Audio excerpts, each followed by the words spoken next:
bisa hadir pada hari ini ya dengan sehat dan dengan semangat ya. Saya selalu mendengar dan tahu bahwa Oma Opa tuh kalau hari Minggu itu sudah mempersiapkan jauh dari waktu yang kita mulai begitu ya. Karena di sini juga ada mama saya ya, kebaktian lansia gitu ya. Dan hari ini saya juga bawa anak saya. Jadi ada 3 generasi nih ya yang hadir bersama di kebaktian ini. Ya, pasti Oma Opa juga senang kalau ada anak-anaknya, cucunya bisa hadir ya bersama-sama kebaktian. Nanti minggu depan bisa diajak juga ya. Diajak juga untuk melayani ya. Oh, ada yang lewat Zoom. Ya, mungkin lihatnya lewat Zoom, tapi nanti sekali-sekali boleh diajak kemari gitu ya. Nah, hari ini kebaktian Betaria kita tanggal 16 Oktober 2022, temanya apa ya? Ada yang bisa jawab? Wah, ini belum ditayangin nih ya. Oh, Tuhan membebaskan ya, membebaskan dari apa tuh? Nanti ya. Kita mau dengar dari Pendeta Emeritus Raspandiangan gitu ya. Bagaimana kita juga diyakini kembali ya, bagaimana Tuhan membebaskan kita. Kita akan mulai ibadah kita pada hari ini dengan menyanyi Seluruh Dunia Hai Nyanyikanlah. Silakan Oma Opa berdiri. Ya.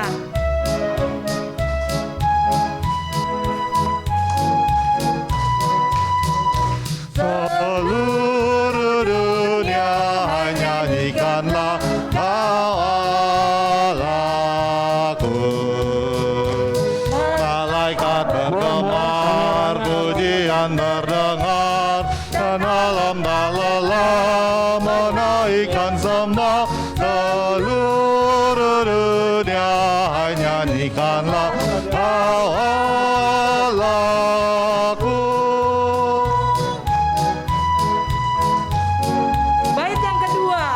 Udah. Seluruh dunia hai nyanyikanlah Rajaku. Gereja bermazmur penuh dengan syukur, senanglah hatimu memuji tajamu. Seluruh dunia hai nyanyikanlah Rajaku. Fotum dan salam silakan Pak. Iya, belum keluar. Bentar. Belum keluar. Ibadah kita ini terjadi oleh karena Allah Bapa kita ada Kudus pencipta langit dan bumi. Oleh karena itu turunlah atas kita semua anugerah dan sejahtera dalam Yesus Kristus Tuhan dan Juru Selamat kita. Amin.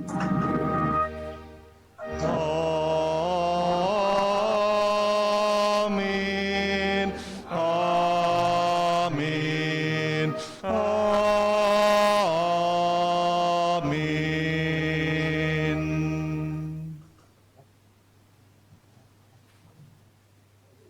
Nggak bisa masih. Kasih karunia dan damai sejahtera dari Allah Bapa kita dan dari Tuhan kita Yesus Kristus menyertai kita sekalian. Dan saudara juga. Silakan. Kita akan membacakan nats pembuka kita dari Mazmur 100 ayat 1 sampai dengan 5. Ya, mari kita sama-sama ya membacakannya. 1. Mazmur untuk korban syukur. Bersorak-soralah bagi Tuhan, hai seluruh bumi. Beribadahlah kepada Tuhan dengan sukacita. Datanglah ke hadapannya dengan sorak-sorai. Ketahuilah bahwa Tuhanlah Allah. Dialah yang menjadikan kita dan punya dialah kita, umatnya dan kawanan domba gembalaannya. Masuklah melalui pintu gerbangnya dengan nyanyian syukur, ke dalam pelatarannya dengan puji-pujian. Bersyukurlah kepadanya dan pujilah namanya. sebab Tuhan itu baik, kasih setianya untuk selama-lamanya, dan kesetiaannya tetap turun-temurun. Kita akan menyambut dengan pujian apinya berkobar dalam hatiku, dilanjutkan dengan medley Glory, Glory, Haleluya.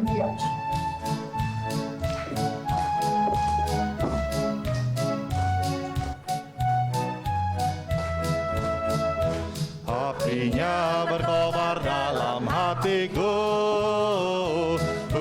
girang karena Yesus yang memberi. Dihangatkan jiwaku, tak perlu ku mengeluh, darahnya membasuh diriku bersih. Apinya terang, jiwaku senang, muliakanlah Tuhanku.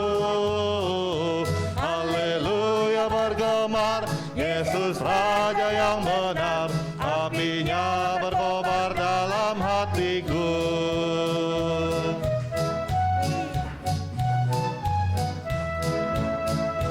Apinya berkobar dalam hatiku, gembira hatiku selamanya. Ku bersaksi berseru, Yesus Juru Selamatku, karena ku berpegang pada janjinya. Apinya terang, jiwaku senang, muliakanlah Tuhanku.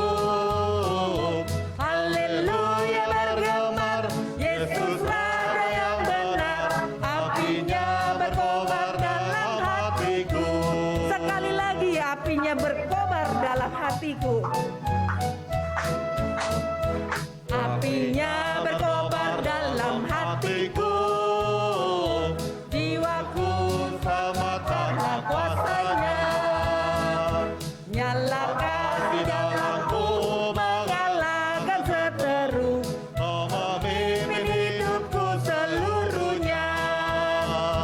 Apinya terang, jiwaku senang, muliakanlah Tuhanku. Haleluya bergemar, Yesus Raja yang benar. Apinya berkobar dalam hatiku. Glory, glory, haleluya. Oh, glory, glory, haleluya. Glory, glory, haleluya. Glory, glory, haleluya. Haleluya, puji. Kita nyanyi glory, glory. Glory, glory, haleluya. Glory, glory, haleluya. Angkat tangannya. Glory, glory, haleluya. Haleluya, puji. Bagaimana Om Opa? Hari ini senangkah? Iya, bukan hanya senang di wajah kita, tetapi jiwa kita senang tadi ya, karena ada api Tuhan yang menerangi hidup kita. Kita akan mengakui segala dosa kesalahan kita. Ya, kita sadar bahwa hari-hari yang kita lewati, kita mungkin tidak melakukan apa yang menjadi kehendak Tuhan. Mari kita berdoa. Bapa di dalam surga, kami mengucap syukur Tuhan. Kalau pada hari Minggu kami bisa datang ke rumah Tuhan, kami bisa bersekutu bersama dengan saudara-saudara seiman, dan kami juga bersyukur bisa memuji dan mendengarkan firman Tuhan. Karena kami tahu Tuhan, dalam hidup kami, sehari-hari seringkali kami tidak melakukan apa yang menjadi kehendak Tuhan. Seringkali kami tidak bersyukur kepada Tuhan, terus mengeluh akan hidup kami. Tapi biarlah pada hari ini kembali Tuhan mau mengampuni segala dosa kesalahan kami dan mengubah kami menjadi orang-orang yang lebih bersyukur kepada Tuhan, sehingga bukan bahagia yang membuat kami bersyukur, tetapi bersyukur itu yang membuat kami bahagia. Tuhan tolong mampukan kami. Dalam nama Tuhan Yesus kami berdoa. Amin. Ya, Bapak Ibu, berita anugerah kita diambil dari Mazmur 51 ayat yang ke-9. Ya, bersihkanlah aku daripada dosaku dengan hisop, maka aku menjadi tahir. Basuhlah aku, maka aku menjadi lebih putih dari salju. Janji firman Tuhan menguatkan kita ya, bahwa dosa kita yang begitu merah bisa jadi lebih putih dari salju karena Tuhan yang mengasihi kita dan mati untuk kita. Selanjutnya kita akan menyiapkan hati kita untuk mendengar firman Tuhan. Kusiapkan hatiku Tuhan.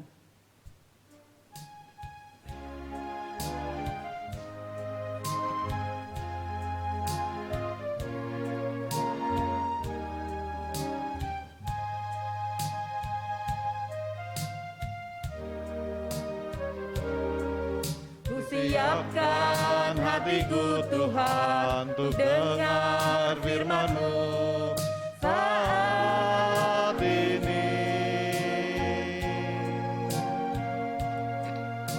Sujud menyembah-Mu Tuhan, masuk hadirat-Mu saat ini. Curahkan urapan-Mu Tuhan bagi jemaat-Mu saat ini. Kusiapkan hatiku Tuhan, kusiapkan hatiku Tuhan untuk dengar firman-Mu. Firman-Mu Tuhan tiada berubah. Firman-Mu Tuhan tiada berubah.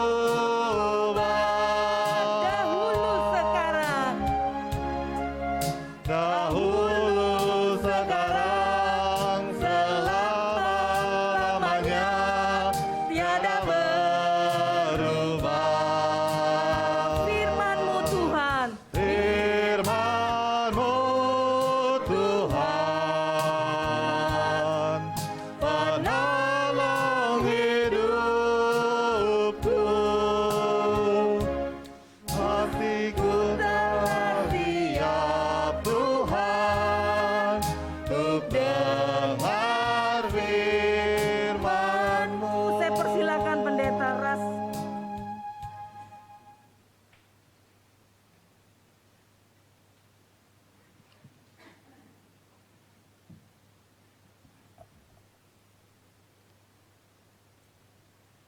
Kita berdoa.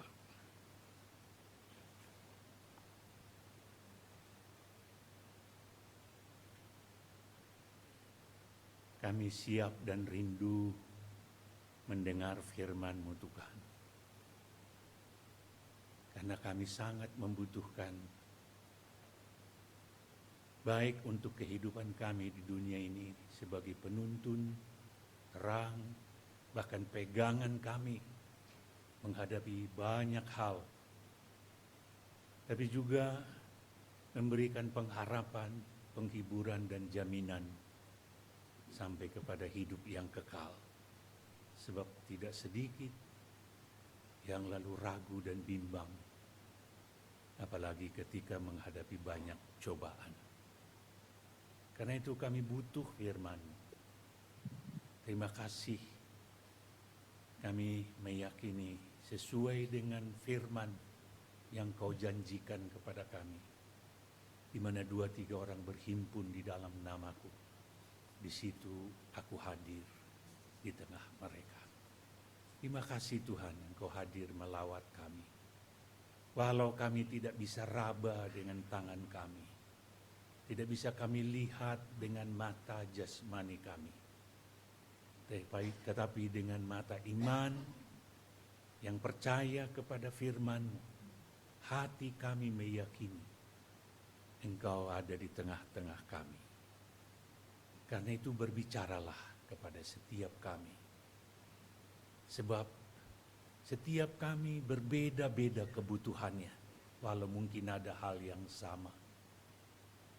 Agar tidak ada seorang pun di antara kami pulang tidak membawa firman daripada-Mu, untuk menambahkan apa yang selama ini sudah ada pada diri kami, sehingga kami boleh bertambah-tambah teguh, bertambah-tambah setia, bahkan bertambah-tambah semangat mengiring Tuhan sampai akhir hidup kami.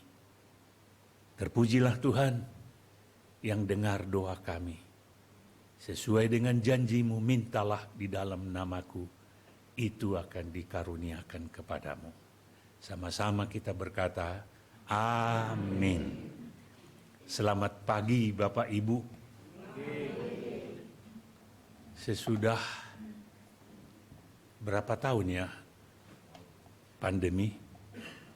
2 tahun, ini masuk tahun ketiga. Ini pertama kali kita ketemu, betul ya? Betul, ya. Ada yang baru pertama kali bisa datang kebaktian hari ini? Oh ada.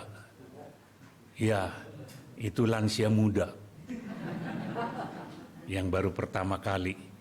Puji Tuhan, saya sangat bahagia hari ini, bukan saja oleh karena bisa ikut ibadah, tapi juga mau share firman Tuhan yang diberi tema, apa hari ini temanya?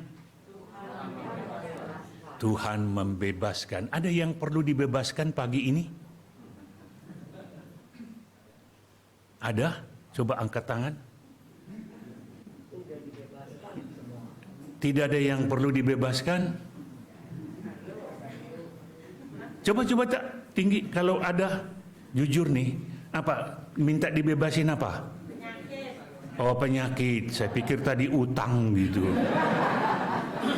Ya, Tuhan bisa juga menolong kita dibebaskan dari utang? Bisa, berarti nggak ada yang berutang nih. Karena nggak ada yang angkat tangan tadi. Iya, Tuhan membebaskan. Dibebaskan dari siapa? Atau dibebaskan dari apa? Mengapa perlu dibebasin? Dan bagaimana Tuhan membebaskan kita? Kita baca dulu satu bagian Alkitab, yaitu Keluaran pasal 12. Tolong next ayatnya. Bisa sudah bisa? Iya. Oke. Itu lebih besar, jadi itu saya baca. Sama-sama ya. Berfirmanlah Tuhan kepada Musa dan Harun di tanah Mesir. Bulan inilah akan menjadi permulaan segala bulan bagimu. Itu akan menjadi bulan pertama bagimu tiap-tiap tahun. Katakanlah kepada segenap jemaah Israel, pada tanggal 10 bulan ini, diambillah oleh masing-masing seekor anak domba menurut kaum keluarga, seekor anak domba untuk tiap-tiap rumah tangga. Tetapi jika rumah tangga itu terlalu kecil jumlahnya untuk mengambil seekor anak domba, maka ia bersama-sama dengan tetangganya yang terdekat ke rumahnya haruslah mengambil seekor menurut jumlah jiwa. Tentang anak domba itu, kamu buatlah perkiraan menurut keperluan tiap-tiap orang. Anak domba itu harus jantan, tidak bercela, berumur 1 tahun. kamu boleh ambil domba atau kambing. Kamu harus mengurungnya sampai hari yang ke-14 bulan ini. Lalu seluruh jemaah Israel yang berkumpul harus menyembelihnya pada waktu senja. Kemudian dari darahnya haruslah diambil sedikit dan dibubuhkan pada kedua tiang pintu dan pada ambang atas pada rumah-rumah di mana orang memakannya. Dagingnya harus dimakan mereka pada malam itu juga. Yang dipanggang mereka harus makan dengan roti yang tidak beragi beserta sayur pahit. Janganlah kamu memakannya mentah atau direbus dalam air, hanya dipanggang di api, lengkap dengan kepalanya dan betisnya dan isi perutnya.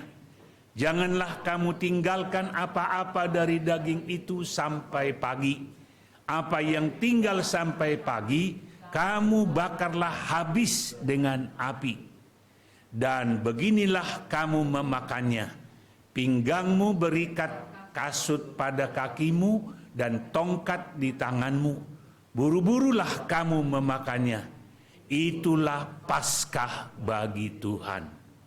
Sebab pada malam ini aku akan menjalani tanah Mesir, dan semua anak sulung dari anak manusia sampai anak binatang akan kubunuh, dan kepada semua allah di Mesir akan kujatuhkan hukuman. Akulah Tuhan. Dan darah itu menjadi tanda bagimu pada rumah-rumah di mana kamu tinggal. Apabila aku melihat darah itu, maka aku akan lewat daripada kamu. Jadi tidak akan ada tulah kemusnahan di tengah-tengah kamu apabila aku menghukum tanah Mesir. Hari ini akan menjadi hari peringatan bagimu. Kamu harus merayakannya sebagai hari raya bagi Tuhan turun-temurun. Kamu harus merayakannya sebagai ketetapan untuk selamanya. Kamu makanlah roti yang tidak beragi 7 hari lamanya. Pada hari pertama pun kamu buanglah segala ragi dari rumahmu. Sebab setiap orang yang makan sesuatu yang beragi, dari hari pertama sampai hari ke-7, orang itu harus dilenyapkan dari antara Israel. Kamu adakanlah pertemuan yang kudus, baik pada hari pertama maupun pada hari yang ke-7. Pada hari-hari itu tidak boleh dilakukan pekerjaan apapun, hanya ada yang perlu makan setiap orang, itu sajalah yang boleh kamu sediakan. Jadi, kamu harus tetap merayakan hari raya makan roti yang tidak beragi. Sebab tepat pada hari ini juga aku membawa pasukan-pasukanmu keluar dari tanah Mesir. Maka haruslah kamu rayakan hari itu turun-temurun. Itulah suatu ketetapan untuk selama-lamanya. Dalam bulan pertama, pada hari yang ke-14 bulan itu, pada waktu petang, makanlah roti yang tidak beragi sampai kepada hari yang ke-21 bulan itu pada waktu petang. 7 hari lamanya tidak boleh ada ragi dalam rumahmu. Sebab setiap orang yang makan sesuatu yang beragi, orang itu harus dilenyapkan dari antara jemaah Israel. Baik ia orang asing, baik ia orang asli. Sesuatu apapun yang beragi tidak boleh kamu makan. Kamu makanlah roti yang tidak beragi di segala tempat kediamanmu. Lalu Musa memanggil semua tua-tua Israel serta berkata kepada mereka, "Pergilah, ambillah kambing domba untuk kaummu dan sembelihlah anak domba Paskah. Kemudian kamu harus mengambil seikat hisop dan mencelupkannya dalam darah yang ada dalam sebuah pasu.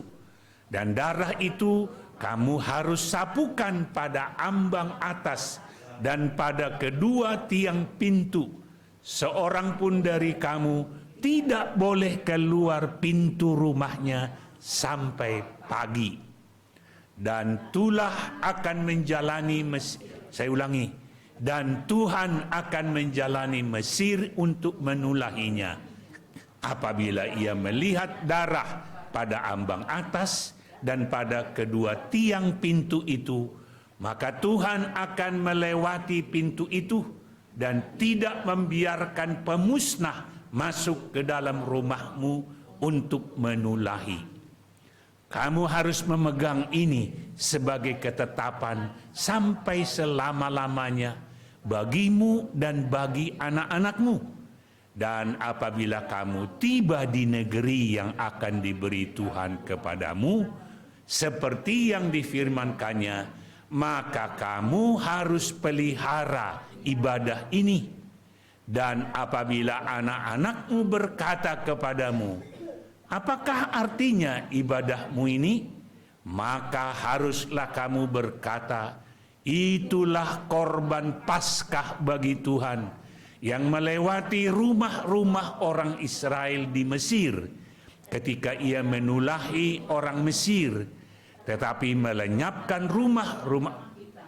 menyelamatkan rumah-rumah kita. Lalu berlututlah bangsa itu dan sujud menyembah. Pergilah orang Israel, lalu berbuat demikian seperti yang diperintahkan Tuhan kepada Musa dan Harun. Demikianlah diperbuat mereka, akan melewati pintu itu dan tidak membiarkan pemusnah masuk ke dalam rumahmu untuk menulahi. Next. Demikianlah pembacaan firman Tuhan. Berbahagialah orang yang mendengar firman Tuhan serta melakukannya. Haleluya. Haleluya, haleluya, haleluya. Terus,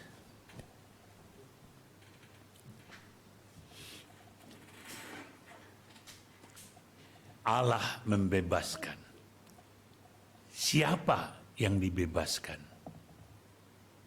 Tadi hanya beberapa orang yang ingin dibebaskan. Benarkah? Dibebaskan dari apa? Mengapa Tuhan tiba-tiba ujuk-ujuk mau membebaskan?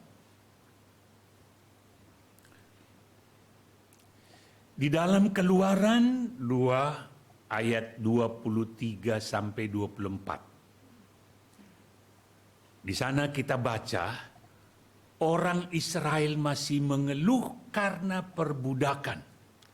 Jadi pada waktu orang Israel diperbudak, ada yang tahu berapa lama?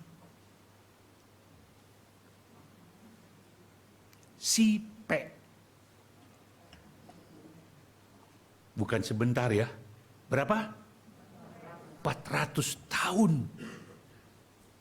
Sudah berapa generasi itu? Jadi kong sudah sampai kong cucu. Udah, ya. Dulu satu generasi itu 40. Sekarang ini rata-rata satu generasi itu 25. Jadi ayahnya 25 nikah, datanglah generasi berikut. Dulu orang nikah itu 40 tahun. Tapi umurnya juga 100 tahun. Gitu ya. Sekarang 25 umurnya cuman gocap. Baik. Mereka mengeluh kepada Tuhan.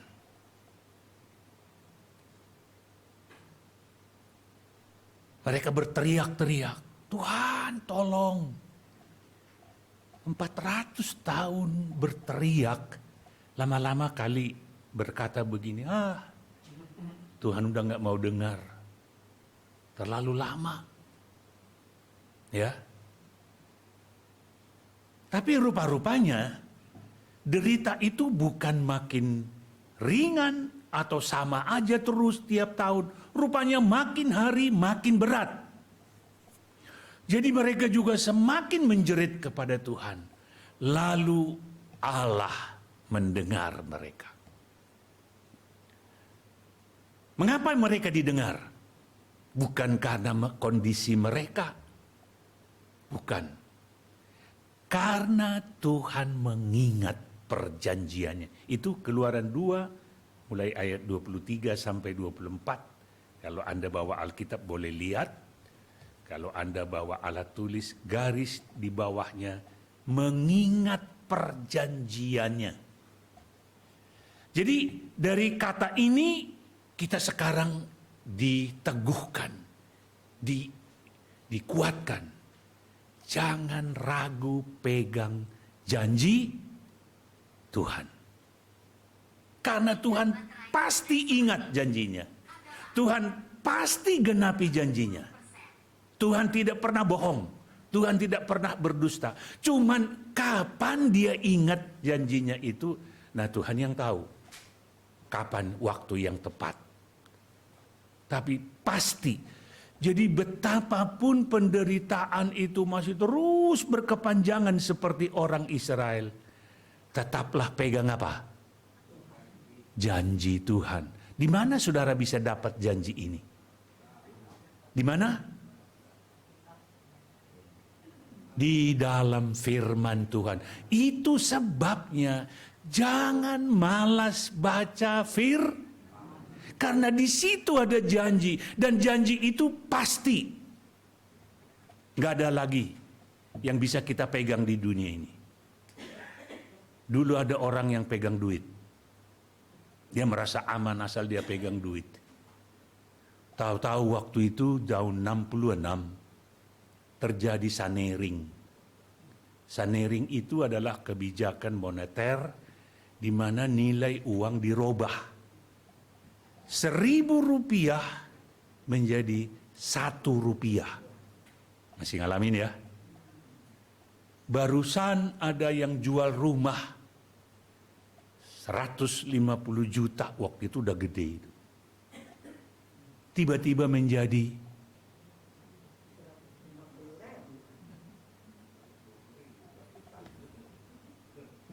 hanya menjadi 150 ribu betul. Coba dari 150 juta menjadi 150 ribu. Gantung diri dia. Karena andalannya adalah uang dalam hidup ini. Andaikan andalannya adalah janji Tuhan, bodoh amat.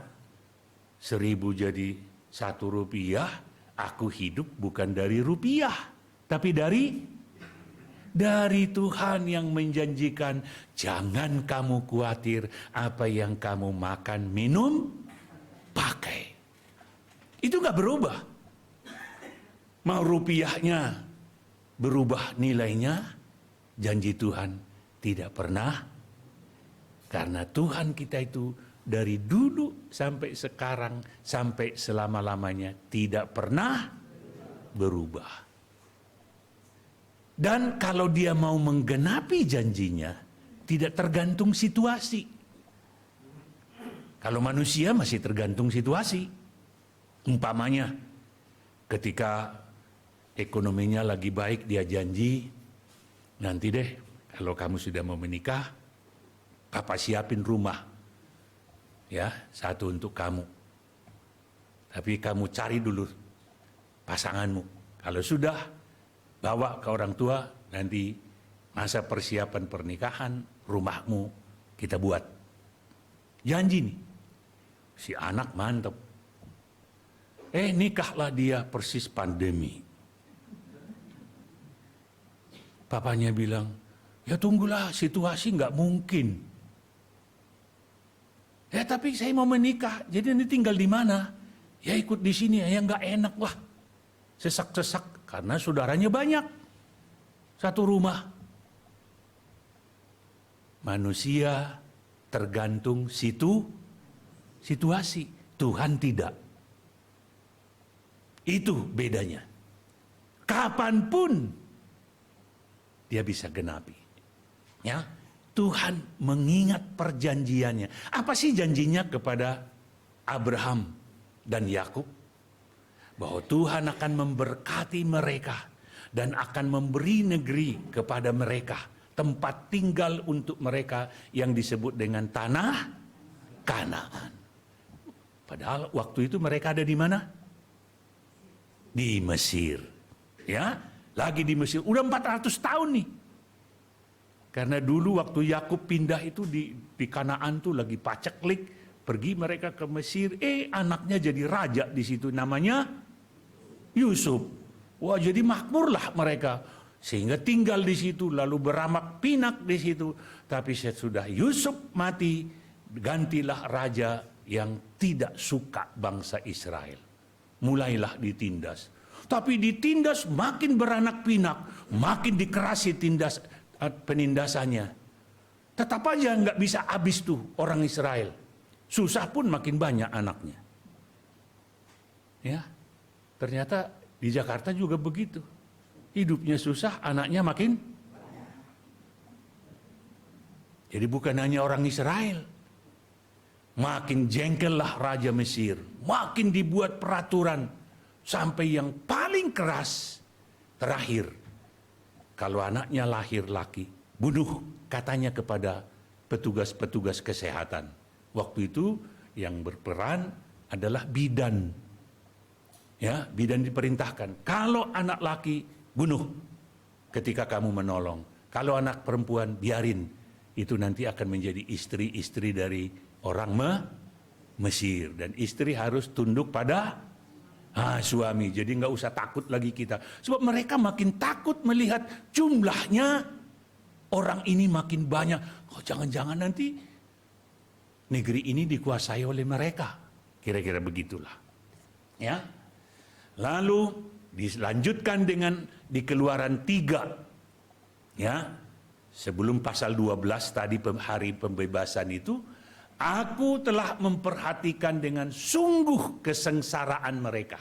Terus, aku telah mendengar, aku mengetahui penderitaan. Jadi satu persatu bentuknya penderitaan. Jadi bukan hanya tahu mereka menderita, tapi dia mengetahui apa sih persisnya penderitaan itu, ya. Dan aku telah turun melepaskan mereka. Jadi terjawablah pertanyaan pertama tadi.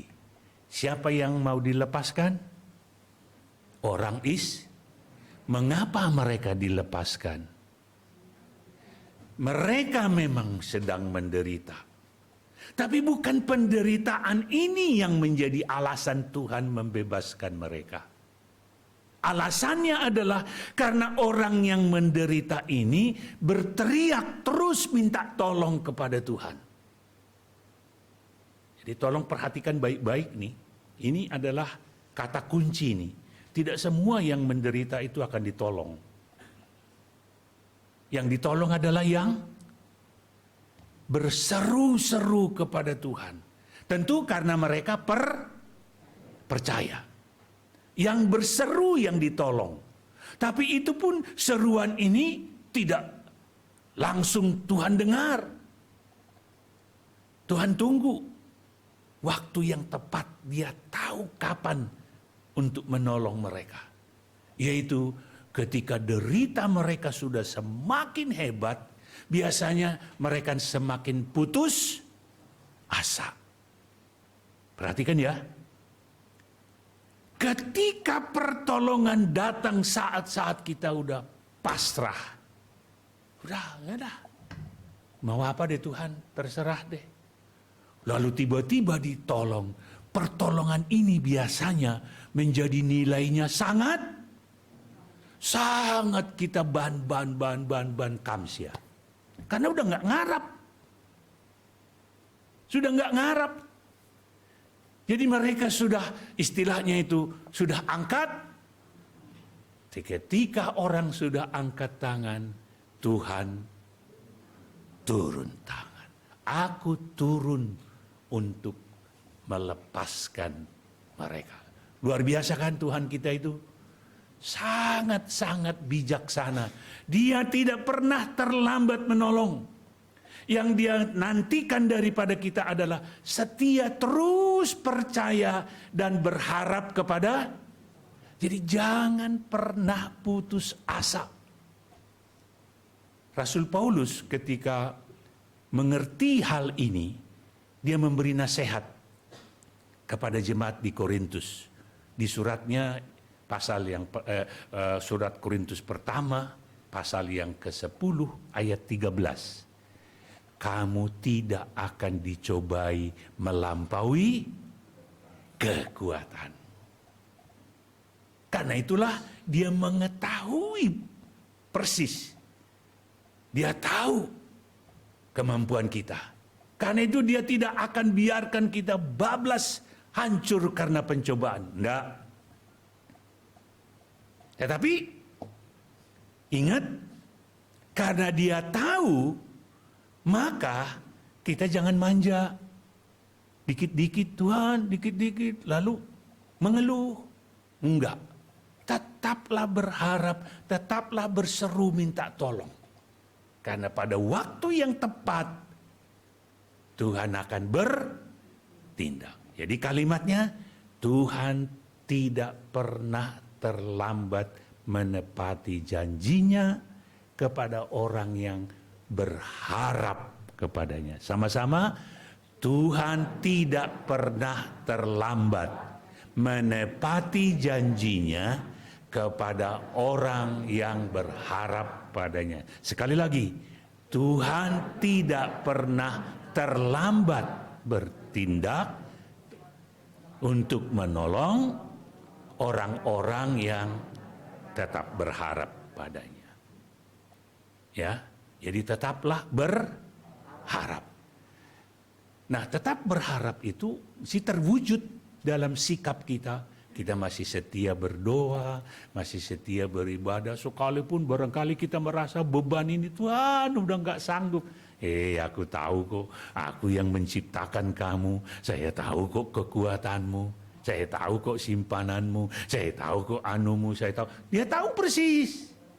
Dia tahu persis. Itu sebabnya tadi, aku mengetahui. Aku melihat. Jadi bukan kata orang. Bukan laporan malaikatnya kepada dia. Ibu Hesti itu mendapat derita begini. Aku yang di situ kok, di sampingnya kok tetap aku tahu kok. Jadi Tuhan itu tahu persis. Ya. Jadi jangan pernah menuduh Tuhan tidak bijaksana. Tuhan tidak bijaksana ini. Mestinya aku duluan dari suamiku. Wah, ini ya kan, begitu kan? Dulu pernah Pak Ras begitu. Sudah pendeta nih, ketika mau emeritus. Saya bukannya mengeluh karena mau emeritus, enggak. Tapi setahun sebelum saya emeritus, kena sakit. Sakitnya terancam jadi kanker lagi. Hepatitis 2B. Kalau Dr. Ronald almarhum di Usada bilang, gila nih Boksu. Kenapa gila? Nah, dia kalau ngomong ke saya itu lu gua aja karena kita hampir seusia dan cukup dekat. Ini virusnya ini banyak banget nih. Karena rupanya virus bisa dihitung. Ada alatnya mereka itu. Ya. Gila nih. Wah, ini harus betul-betul waspada nih. Nah, dilaranglah saya melayani. Tinggal setahun. Tuhan, kenapa nggak tunggu tahun depan? Saya nggak takut mati, Tuhan. Saya tahu kalau saya mati kemana? Kemana kita kalau mati dalam Tuhan? Iya, ikut Tuhan kok.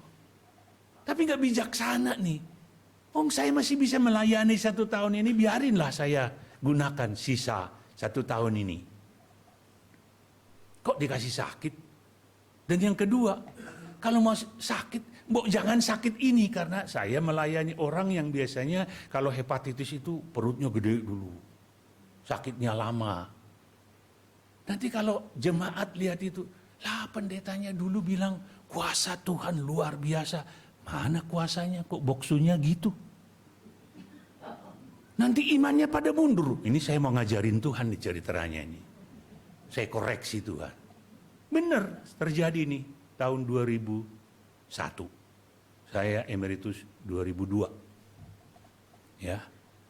Tapi ngomel atau enggak ngomel, Tuhan jalan terus dengan rencananya. Karena itu dilarang saya melayani, dilarang saya dibesuk, tiap hari harus disuntik dengan interferon selama setahun. Ya, jadi selama setahun 2 kali sehari. Jadi saya disuntik kurang lebih 1.360 dibagi 2. Dibagi 3, ada salah. Ya, pokoknya sekali 2 hari disuntik. Dan kalau disuntik 6 jam saya menggigil. Dikasih selimut setebal apa dong, tidak akan berubah. Sampai obatnya mereda. Baru selesai, habis disuntik seger. Seger 1 hari, besoknya disuntik lagi. Terus begitu. Jadi tidak boleh ke gereja, tidak boleh dikunjungi, dan seterusnya. Saya marah sama Tuhan. Marahnya saya wujudkan apa? Saya nggak mau lagi berdoa, saya nggak mau lagi nyanyi, saya nggak mau lagi baca Alkitab, saya nggak mau lagi persekutuan dengan di rumah kami, terutama saya dengan istri setiap mau tidur selalu kami berdoa bersama. Ya, sebelum selimut ditarik, kami berdoa dulu sama-sama. Biasanya di situ kami doakan semua yang kami ingat untuk butuh didoakan. Ya.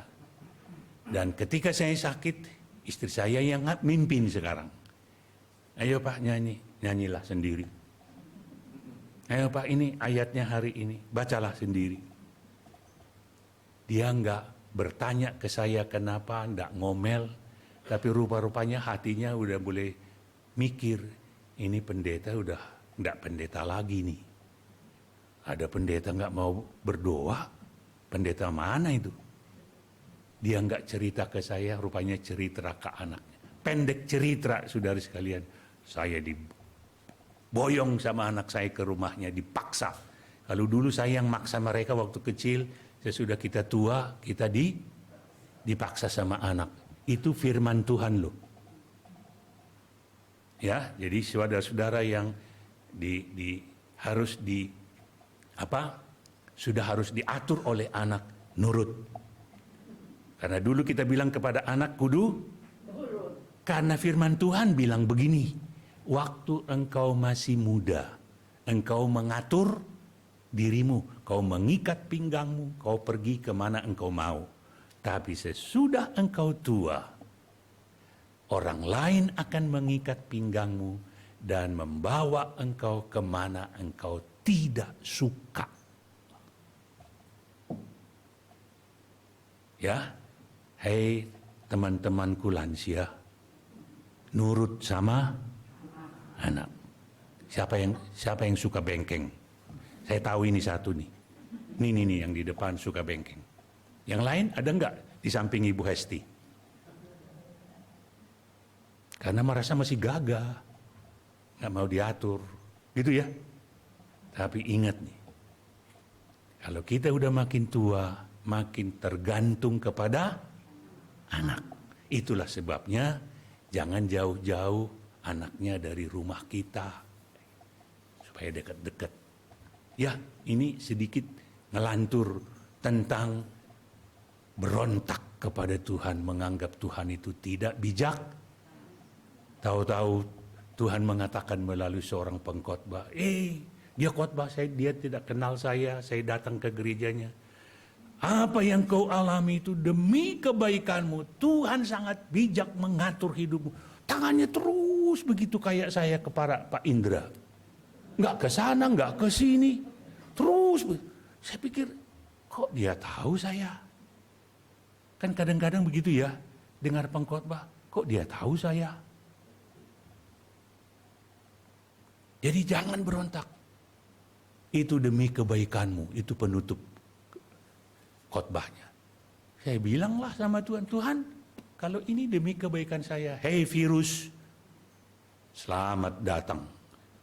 Tadinya saya berontak, selamat datang. Terima kasih kau datang. Dan saya sembuh. Sudah 22 tahun. Dinyatakan bersih dari virus. Tidak ada lagi. Tuhan sangat bijak sana. Tapi yang dibutuhkan kita setia tetap berharap kepadanya. Terus, bagaimana Tuhan membebaskan? Nah, ini kita ulangi beberapa kalimat dari yang kita baca tadi. Pertama di ayat 3b. Ambillah olehmu masing-masing seekor anak domba. Kok kita mau dibebasin, kok ambil anak domba? Ngapain? Butuh si anak domba untuk makan. Selama ini juga kita makan daging. Apa urusannya dengan pembebasan? Aneh ya. Kedua, di ayat 5. Anak domba itu harus jantan, tak bercacat, harus menyembelihnya pada waktu senja. Kok jelimet amat? Apa kaitannya dengan anak domba jantan disembelih kudu senja, nggak boleh siang, nggak boleh pagi, supaya kita bebas? Nah, saya belum ngerti nih. Dan memang bagaimana Tuhan membebaskan kita, seringkali kita tidak mengerti. Itulah Tuhan. Tapi jangan pernah curigai Tuhan. Jangan pernah bilang sama Tuhan, aku nggak ngerti Tuhan, bodoh amat. Jangan. Yang dibutuhkan setia dan taat. Ayat 7. Ya, kemudian dari darahnya haruslah diambil sedikit dan dibubuhkan pada kedua tiang pintu dan pada ambang atas pada rumah di mana orang memakannya. Ya ampun, rumah kita dikotorin darah. Di depan pintu lagi. Apa hubungannya? Terus, sebab pada malam ini aku akan menjalani tanah Mesir dan semua anak sulung dari manusia sampai anak binatang dan akan kubunuh. Terus, ayat 13-nya, apabila aku melihat darah itu, maka aku akan lewat daripada kamu. Jadi tidak akan ada tulah kemusnahan di tengah-tengah kamu. Oh, Tuhan mau membinasakan bangsa penjajah ini. Tapi harus bagian kami adalah bikin darah di pintu sebagai tanda. Jadi kita harus percaya bahwa ini tanda Tuhan untuk membebaskan kita. Jadi lagi-lagi harus sebab pernah orang Israel satu ketika di padang pasir itu ya, waktu mereka udah keluar nih dari Mesir menuju ke tanah Kanaan. Karena mereka bikin dosa, Tuhan datangkan ular-ular. Siapa yang dipagut ular berbisa itu mati. Ya, seolah-olah ular ini tahu siapa yang bikin dosa, pagut mati. Siapa yang bikin dosa dipagut mati. Diobatin apapun, ilmu apapun yang pernah mereka tahu mengobati bisa, nggak bisa. Lalu Tuhan suruh Musa, bikin patung ular.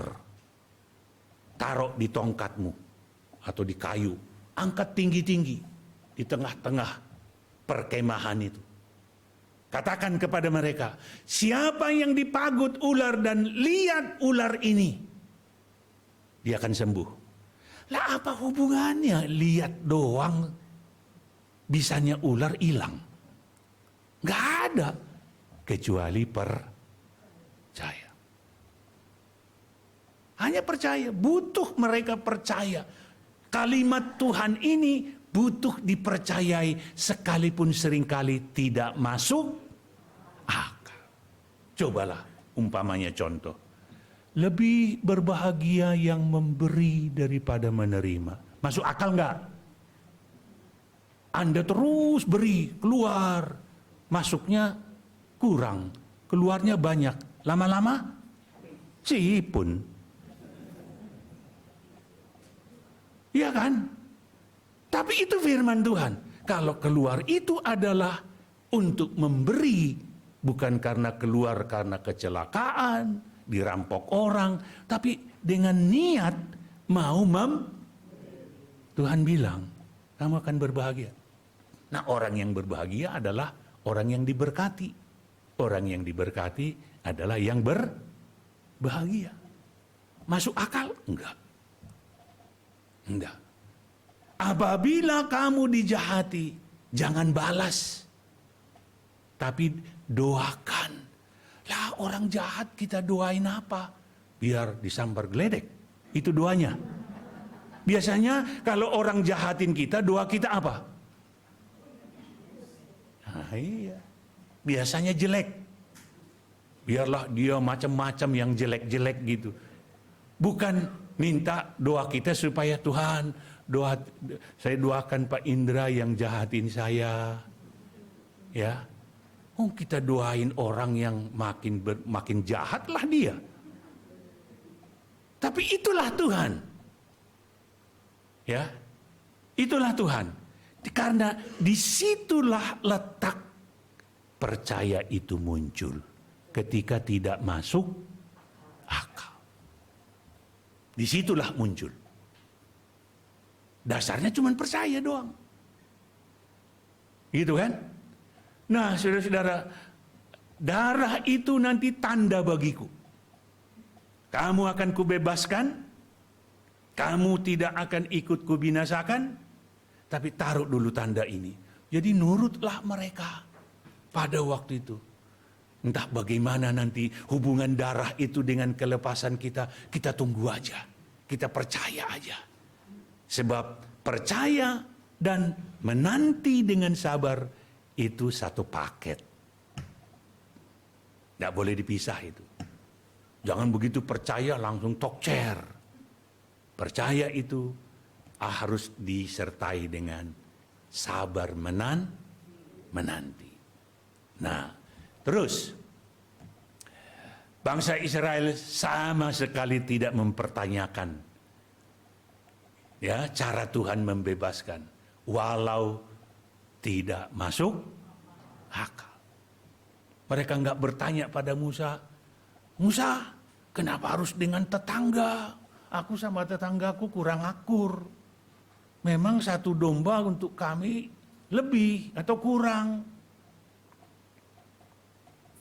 Nurut nih. Mau baik atau tidak sama tetangga, pokoknya kalau kamu nggak cukup satu ekor satu keluarga, ajak tetanggamu. Dan disebut tetangga, bukan ajak orang lain. Kalau orang lain, saya ajak deh Dewi, walaupun jauh dari Citra. Karena saya hopeng. Sama tetanggaku yang dekat, wah kami ciong melulu. Gara-gara sampah, gara-gara got. Ini Tuhan luar biasa.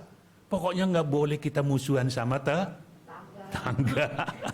Ya, jangan cari soal. Karena Tuhan bilang, disitulah kita harus saling mengasihi dan peduli ya. Maka segera bangsa Israel melakukannya dengan taat dan percaya.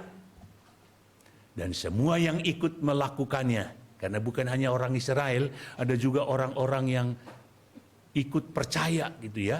Dibebaskan Tuhan pada malam itu dari perbudakan di Mesir.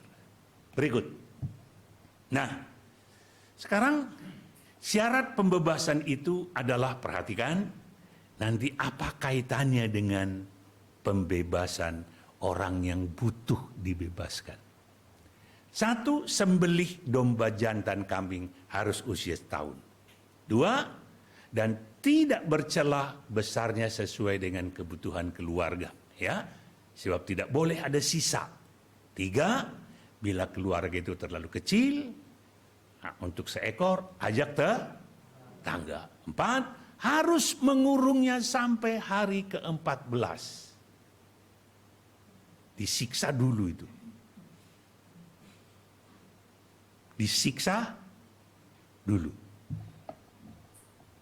Kalau dikurung 14, nggak usah 14 hari deh. Coba lihat domba-domba waktu Idul Adha itu. Hari Raya Korban. Pada kurus karena baru seminggu, nggak, makanannya kurang di kota. Harus menyembelihnya pada waktu senja. Darahnya harus dioleskan dan seterusnya. Ya. Nah, di ayat 51 sama-sama kita baca.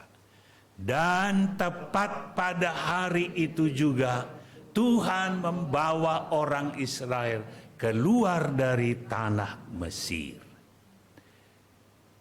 Israel adalah lambang gereja. Ibarat gereja. Ya, umat yang dihimpun Tuhan, dipanggil Tuhan menjadi miliknya. Ya, untuk percaya dan setia kepadanya. Kita pun semua adalah yang dipanggil Tuhan, ya. Nah, rupa-rupanya kalau memang itu adalah lambang gereja, maka ada perbudakan yang kita tidak sadari. Lihat ayat ini. Yohanes 8 ayat 34. Sama-sama, setiap orang yang berbuat dosa adalah hamba. Siapa yang berbuat dosa? Tolong angkat tangan. Pokoknya siapa yang merasa berbuat dosa, angkat tangan. Mau kadang-kadang, mau sering. Kenapa enggak tunjuk tangan tadi ingin dibebasin? Berarti seringkali kita tidak sadar kita diperbudak. Pertanyaannya, apa sih ciri orang yang diperbudak itu?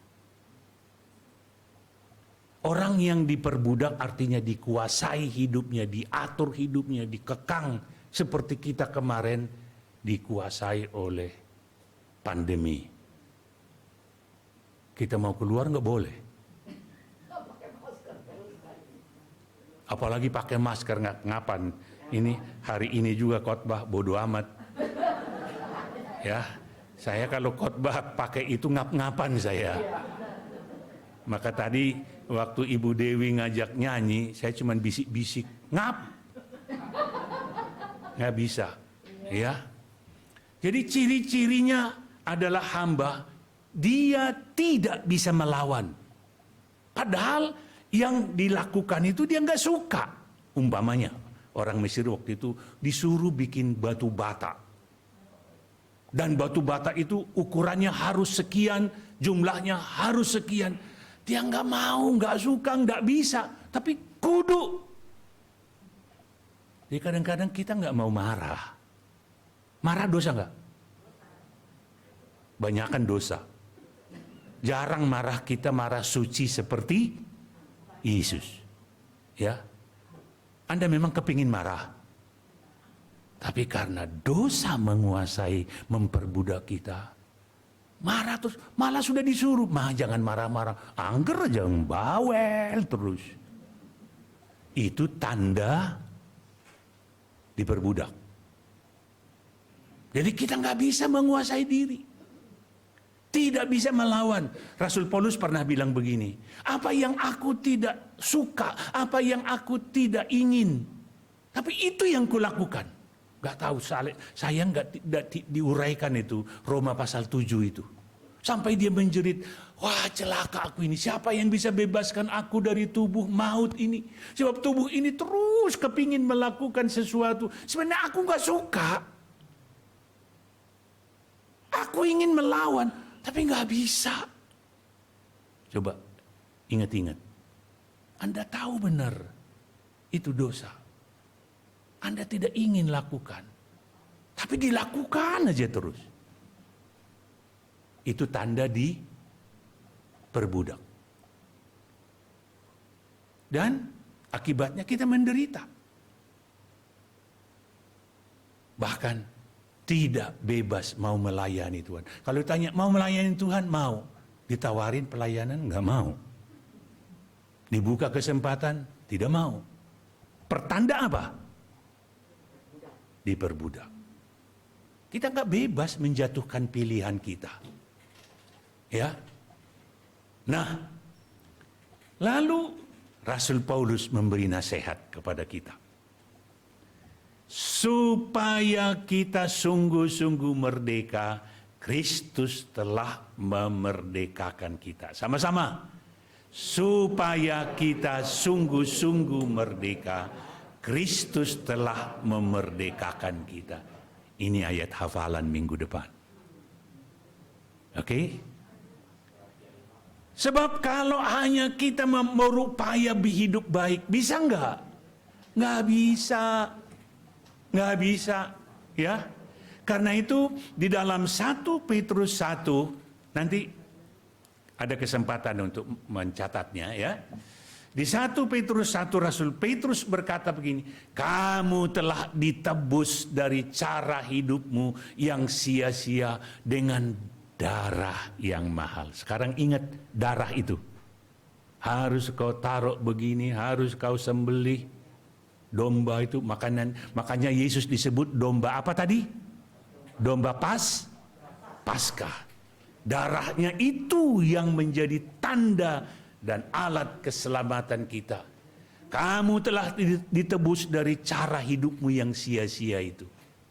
Pertanyaannya adalah, mengapa harus dengan darah? Tuhan Maha Kuasa cukup ngomong, hei Sin, dosamu sudah kuampuni. Bisa enggak? Kenapa harus dituntut Sin ini percaya kepada korban darah Yesus di salib Golgota itu? Yang harus kita peringati terus melalui perjamuan kudus. Mengapa? Sampai Yesus bilang lakukan ini supaya peringatan akan daku. Jangan lupa. Mengapa? Mengapa begitu harus dengan darah? Berikut.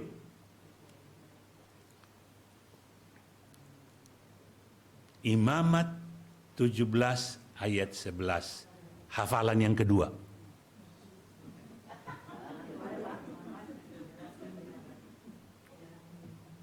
Tanda senang atau jengkel? Pendek-pendek itu. Supaya kita sungguh-sungguh merdeka, Kristus telah memerdekakan kita. Gampang kan? Imamat 17. Karena dalam darah ada nyawa. Siapa yang kehabisan darah, nyawanya terancam. Di dalam darah ada nyawa. Maka Yesus memberikan nyawanya, darahnya di atas kayu salib. Maka setiap perjamuan kudus saya selalu bilang, Tuhan terima kasih darahmu ini. Padahal yang saya terima anggur. Tapi di otak saya terima apa? Darah Yesus. Ya. Jadi janganlah kamu terikat kepada roti dan anggur. Kan selalu diingatkan oleh pendeta itu kan. Jangan terikat. Karena ini adalah lambang tubuh dan darah Kristus. Jadi kalau makan perjamuan kudus jangan buru-buru. Ya. Nggak sabaran, kadang-kadang udah bolak-balik dilihatin, udah mau dimakan gitu. Yang penting harus Anda saat itu meyakini darah Yesus yang menyelamatkan kita. Jadi supaya kita sungguh-sungguh merdeka, Kristus telah memerdekakan kita. Karena ternyata kita ini banyak yang sudah diperbudak oleh dosa. Mari kita berdoa.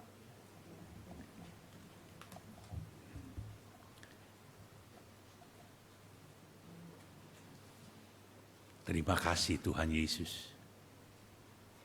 Di awal sebelum firman-Mu berbicara kepada kami, kami merasa tidak perlu dibebaskan. Tapi kini kami tahu, kami adalah orang-orang yang diperhamba. Seringkali kami bergumul lawan dosa kami. Sebab apa yang kami lakukan itu, sebenarnya kami nggak suka. Kami nggak suka bohong. Karena kalau kami dibohongin orang, kami marah. Kami nggak suka diakalin orang. Tapi seringkali kami ngakalin orang, menipu orang.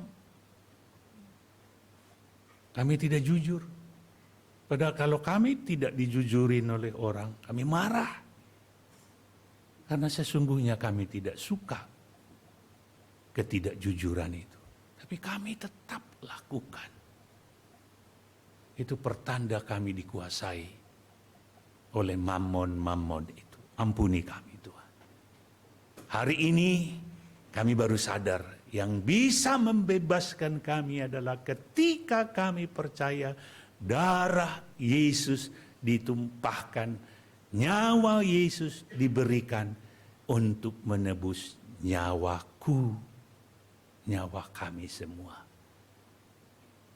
Teguhkan iman kami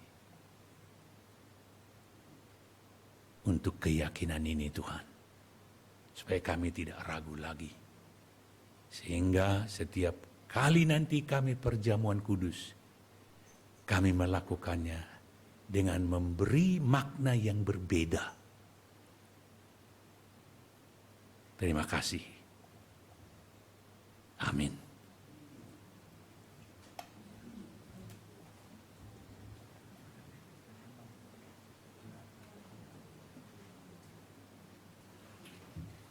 Mari Opa Oma bangkit berdiri sebagai respon permintaan firman bersama dengan umat Allah di masa lalu dan masa kini dan masa depan, mengingat janji baptis kita menurut pengakuan iman rasuli. Aku percaya kepada Allah, Bapa yang Maha Kuasa, Khalik langit dan bumi, dan kepada Yesus Kristus, anak yang tunggal Tuhan kita, yang dikandung dari Roh Kudus, lahir dari anak darah Maria, yang menderita sengsara di bawah pemerintahan Pontius Pilatus, disalibkan, mati dan dikuburkan, turun ke dalam kerajaan maut. Pada hari yang ketiga bangkit pula dari antara orang mati, naik ke surga, duduk sebelah kanan Allah Bapa yang Maha Kuasa. Dan dari sana ia akan datang untuk menghakimi orang hidup dan yang mati. Aku percaya pada Roh Kudus, gereja yang kudus dan am, persekutuan orang kudus, pengampunan dosa, kebangkitan orang mati, dan hidup yang kekal. Amin. Silakan duduk dan masuk doa syafaat.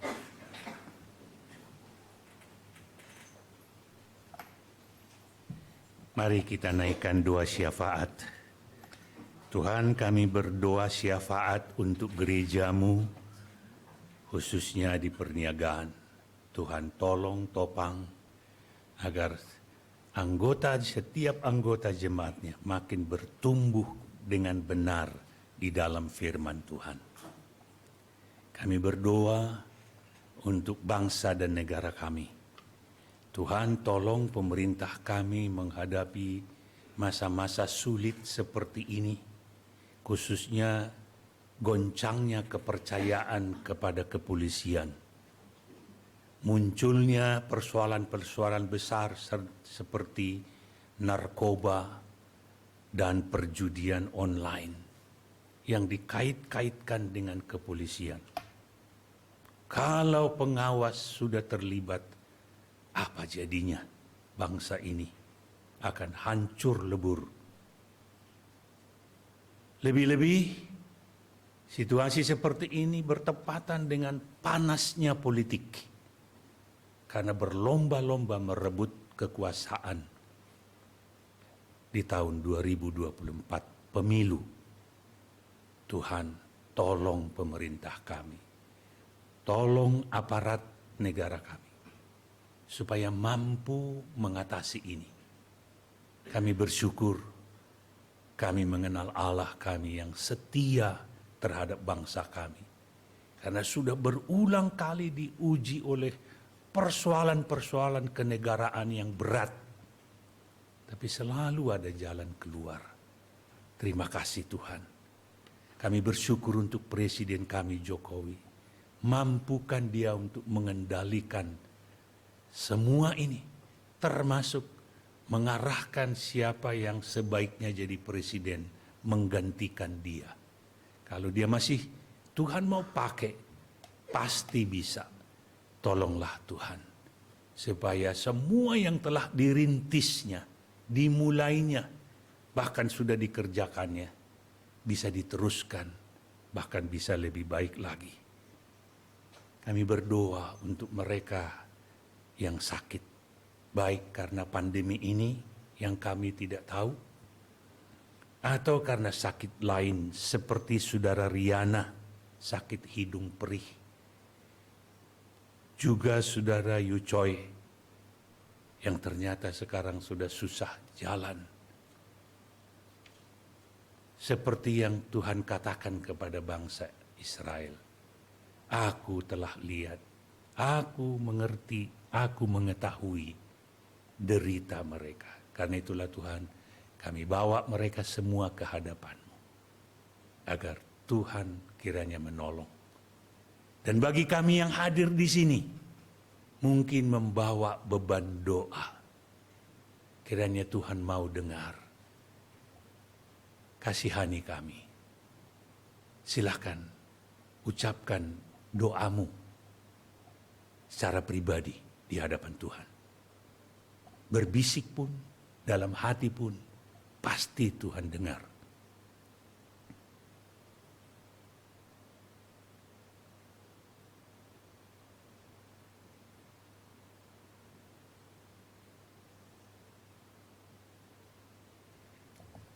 Terima kasih Tuhan, Engkau mau dengar doa kami. Seperti Sakeus di tengah orang banyak, berkerumun berseru-seru kepada Tuhan Yesus. Namun di tengah keramaian suara itu, Kau dengar doa permohonan Sakeus di atas dahan pohon. Tuhan tidak tuli oleh banyaknya suara. Tuhan bisa mendengar suara yang sungguh-sungguh mencari Engkau di tengah riuh, hiruk pikuk suara dunia ini. Terima kasih Tuhan yang baik, Tuhan yang setia, Juru Selamat kami Yesus Kristus. Amin.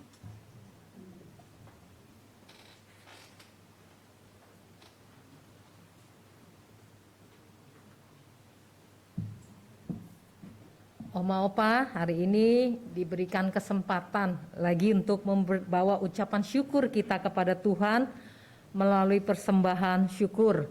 Saya akan bacakan dari 1 Tawarik 29 ayat yang ke-17. Aku tahu ya Allahku bahwa Engkau adalah penguji hati dan berkenan kepada keikhlasan. Maka aku pun mempersembahkan semuanya itu dengan sukarela dan tulus ikhlas. Dan sekarang umat-Mu yang hadir di sini telah kulihat memberikan persembahan sukarela kepadamu dengan sukacita. Marilah kita memberikan persembahan syukur kita dengan sukacita sambil kita menaikkan pujian, hujan berkat kan tercurah.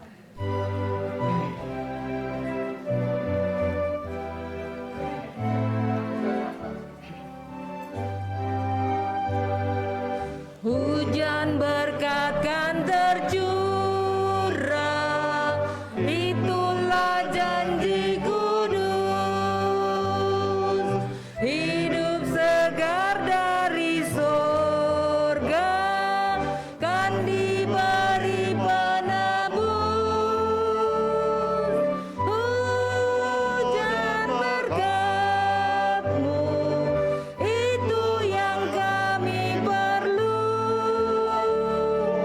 Sudah menetes berkat-Mu, biar tercurah penuh.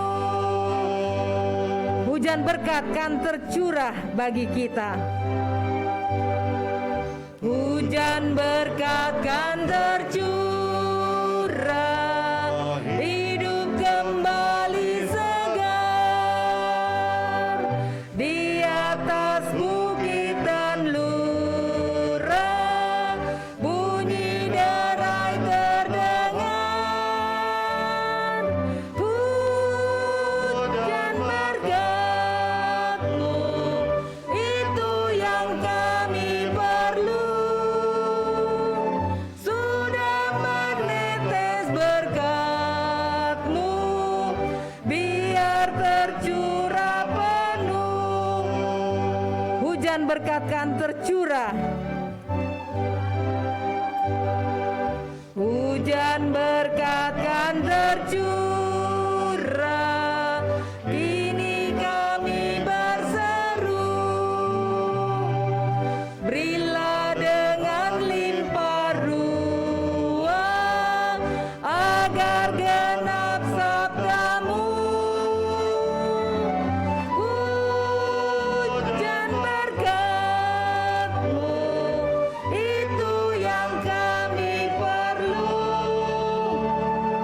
Sudah menetes berkat-Mu, biar tercurah penuh.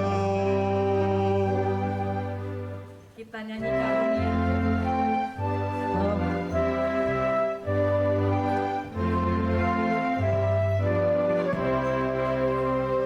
Karunia baik semua dan segenap hidupku, pemberian Tuhan jua berkat tangan-Mu. Setia-Mu ya Bapa, menjaga langkahku, tak sesebut berapa besar anugerah-Mu. Mari kita berdoa Bapak Ibu. Tuhan Yesus, terima kasih buat hari ini kami bisa beribadah kembali dan mendengarkan segala firman Tuhan. Biarlah semua ini menjadi rema kami menjalani hari-hari ke depan kami. Terima kasih Tuhan buat tangan-tangan yang memberi persembahan ini. Kiranya persembahan ini bisa dipakai, dikelola untuk memperluas kerajaan-Mu. Di dalam nama Yesus kami berdoa dan mengucap syukur. Haleluya. Amin.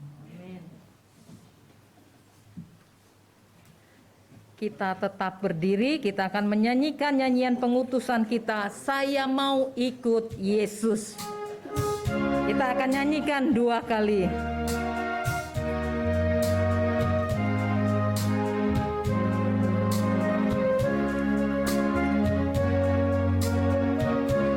Saya mau ikut Yesus, saya mau ikut Yesus, sampai selama-lamanya, sampai selama-lamanya. Meskipun saya susah, meskipun saya susah, menderita dalam dunia, saya mau ikut Yesus. Saya mau ikut sampai selama-lamanya, sampai selama-lamanya. Kita nyanyikan sekali lagi.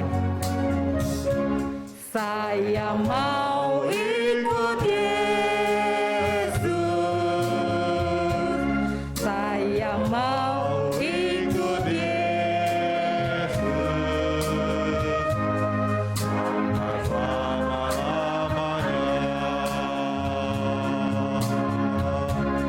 Meskipun saya susah, menderita dalam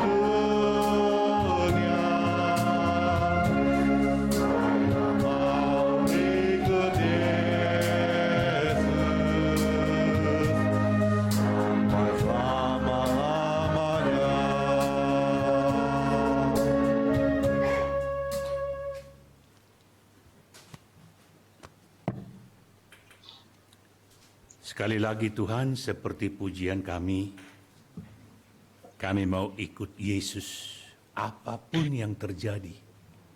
Dan betapapun kadang-kadang kami merasa sudah nggak kuat, sudah nggak mampu. Tapi ternyata Tuhan yang kami ikuti tahu benar kemampuan kami. Tuhan tidak akan mencobai kami melampaui kekuatan kami. Karena itu arahkanlah hatimu kepada Tuhan. Jadilah saksi Kristus. Terpujilah Tuhan. Terimalah berkat dari Tuhan. Berkat kasih karunia dari Allah Bapa dan damai sejahtera di dalam Kristus Yesus. Kekuatan dan pertolongan dari Roh Kudus menyertai, memberkatimu, menopangmu, mengiringimu sampai selama-lamanya akhir hidupmu. Haleluya. Haleluya, haleluya,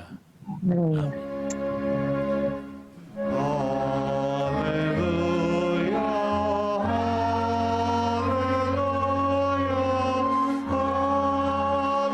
haleluya, amin, amin,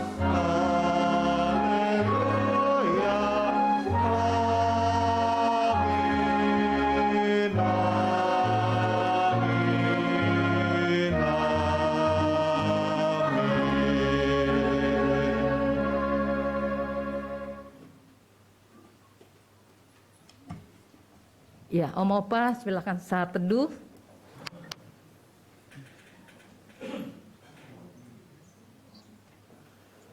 Ya, kebaktian kita selesai. Sampai ketemu minggu depan.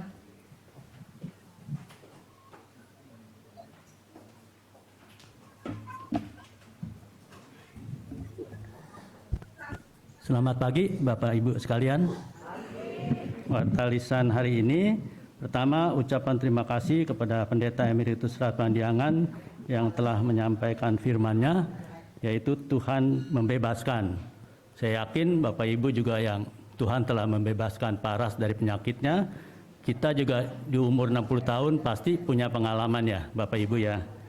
Terus ucapan terima kasih kepada Penetua Susin yang telah menyampaikan pengakuan imannya, rasuli yang kita sampaikan tadi. Ucapan terima kasih juga untuk liturgos Penetua Dewi yang telah hadir di kebaktian Betaria, dan juga pembicara minggu depan adalah Ibu Inatia ya, Ibu Inatia.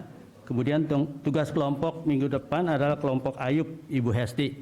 Boleh mempersiapkan yang bertugas minggu depan ya. Ya, lalu sebetulnya kita mau merayakan ulang tahun ya, ulang tahun 30 Oktober. Tetapi bertepatan dengan kebaktian intergenerasi ya, mesti digabung ya Bu Dewi ya. Jadi digabung, kita gabung dengan kebaktian umum. Jadi perayaan ulang tahunnya akan diundur pada tanggal 6 November. Jadi digabung dari tanggal yang ulang tahun November sampai tanggal 5 kita rayakan. Di sini ada 10 orang yang ulang tahun bulan Oktober, nanti ditambah yang sampai 5 November. Dirayakan di depan, nanti tanggal 6 November kita rayakannya. Itu aja yang bisa saya sampaikan. Terima kasih. Bu Hesti bisa pimpin Mas Betaria. Pak Indra, mana Pak Indra?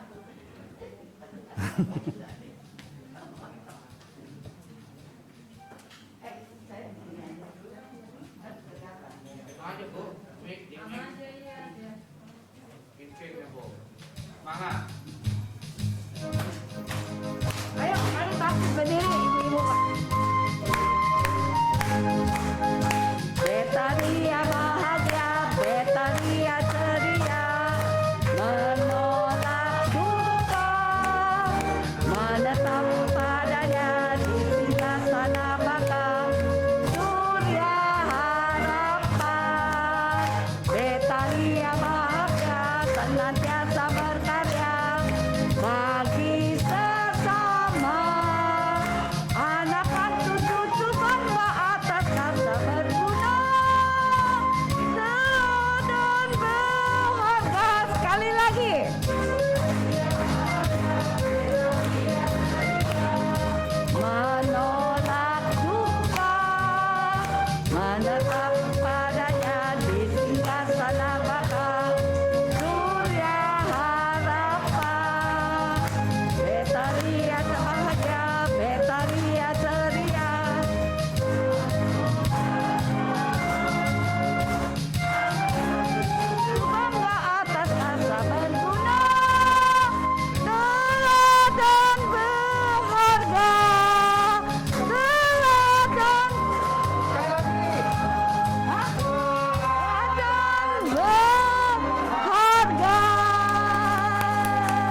Terima kasih Bapak Ibu, silakan duduk. Saat teduh udah belum tadi? Udah. Sampai ketemu minggu depan.